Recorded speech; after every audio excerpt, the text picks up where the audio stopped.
तुम्हाला पण रोज टेन्शन टिफिनसाठी रोज रोज काय बनवायचं, तर मी आलेच टिफिन सिरीज घेऊन. आज आहे डे 6 टिफिन सिरीज. तर त्यासाठी मी आज सोयाबीन पुलाव आणि इडली बनवली आहे नाश्त्यासाठी. तर त्यासाठी दिलेलं मी साहित्य दिले तेवढं कट करून व्हेजिटेबल कट करून घेतले आहे. आणि इकडे 1.5 ग्लास राईस घेतला आहे, बिर्याणी राईस, पुलाव राईस किंवा. आणि कुकरवर करणारे, कुकरवर पटकन झटपट होते. पातेल्यात काही करायची नाही, याच्यामध्ये पटकन होते. तर मस्त तूप घेतलं आहे, खडे मसाले घेतले, फोडणी दिली, कांदा घेतला, कांदा मस्त कापून घेतला आणि त्यामध्ये आलं लसूण टाकून घेतलं. मस्त त्याला आता फ्राय करून घेते. 5-6 मिनटानंतर सोयाबीन टाकून घ्यायचे.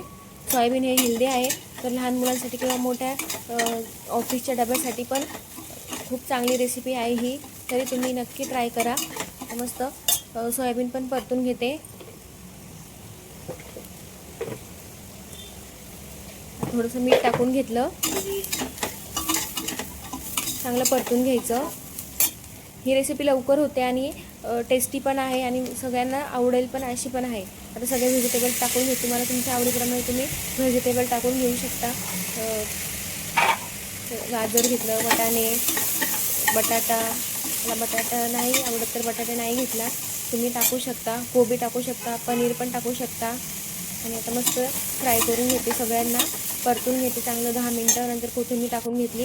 नंतर मसाल्यामध्ये पुलाव मसाला, मिरची पावडर, हळद आणि कांदा लसूण मसाला आणि धणे पावडर, बाकी काहीच नाही घेतलं. एवढं मस्त घ्यायचं, चांगलं परतून घ्यायचं. थोडंसं पाणी टाकायचं म्हणजे मसाले करपणार नाही. मग अशा प्रकारे मस्त परतून झालं आहे सर्व. नंतर आपण तांदूळ स्वच्छ धुवून घ्यायचे, मग टाकायचे याच्यामध्ये. आणि तांदूळ टाकल्यावर 2 मिनटं चांगलं त्याला हलवून घ्यायचं, म्हणजे सगळं तांदूळ आतमध्ये त्या मसाल्यामध्ये हे होतील, मिक्स होतील. आणि मी 1.5 ग्लास तांदूळ घेतले, तर तुम्ही 2 ग्लास पाणी टाकायचं. जास्त पाणी नाही टाकायचं, नाही तर पुलावची खिचडी होईल. मग आता 2 ग्लास पाणी टाकून घ्यायचं.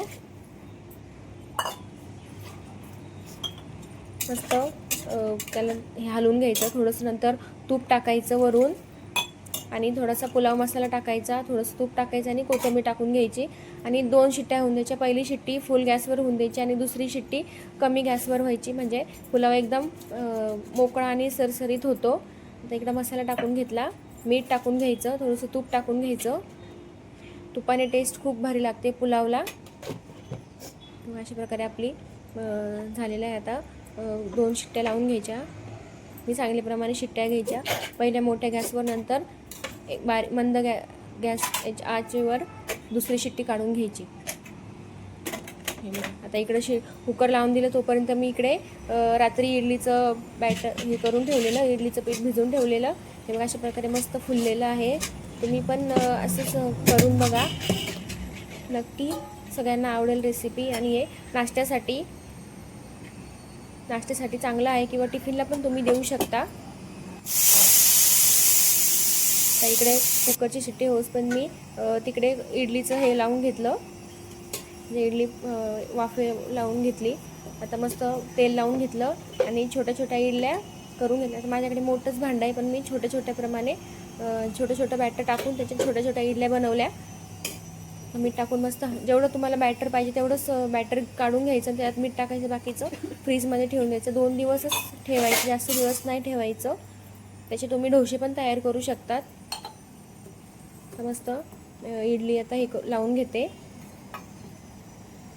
पहिले मी भांडं ठेवलेलं होतं गॅसवर, त्यामध्ये 1 लिंबू टाकला आणि थोडंसं अर्धा ग्लास पाणी टाकून मस्त त्याला प्रीहीट करून घेते. आणि मग आपले इडलीचं हे टाकून घेते.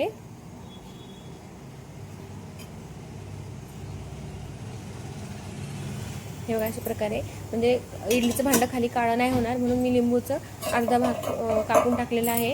आता सगळे हे लावून घ्यायचे, प्लेट सगळे लावून घ्यायचे इडलीच्या. आणि 8 मिनटात इडल्या शिजून होतात, वाफवून निघतात 8 मिनटात.